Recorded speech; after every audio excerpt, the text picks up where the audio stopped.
না, এটা নারী ও শিশু নির্যাতনের কেসের মধ্যেই থাকবে, বাট আলাদা একটা সেকশনে হবে। না না, এটা আলাদা অপরাধ না, একই অপরাধ, কিন্তু সেই মানে একই আইনের আওতায়। তো এখন আগে যেরকম ABCD এরকম ছিল, সেটাকে এরকমভাবে আলাদাভাবে হচ্ছে।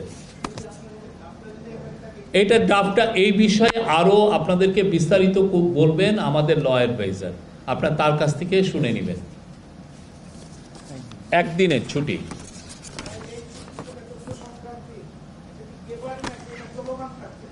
এটা এবছর তো নির্বাহী আদেশও হলো, আমরা আশা করছি এটা চলমান থাকবে। সেই বিষয়ে আরও বিস্তারিত আমাদের ল অ্যাডভাইজার আপনাদেরকে এটা নিয়ে বলবেন। এই বিষয়টা আপনাকে আমি তো এখানে যা আমি বলছি আপনাদেরকে, এটাও তো আমি যেটা বলেছি যে ওভারঅল একটা কথা বলছি, এটা নিয়ে আপনার আরও ডিটেলস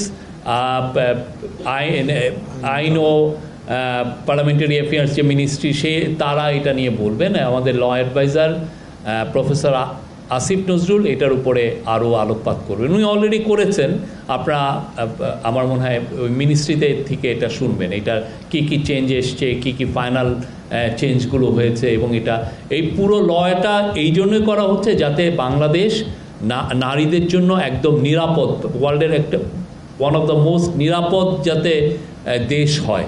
এটা হচ্ছে মানে কোনো ধরনের কোনো আর যে কোনো রেপ কেস যাতে খুব দ্রুত এটা আমরা ট্রায়াল করতে পারি এবং এটা খুব দ্রুত যেন এটার ভার্ডিক্টগুলো ডেলিভার করা যায়।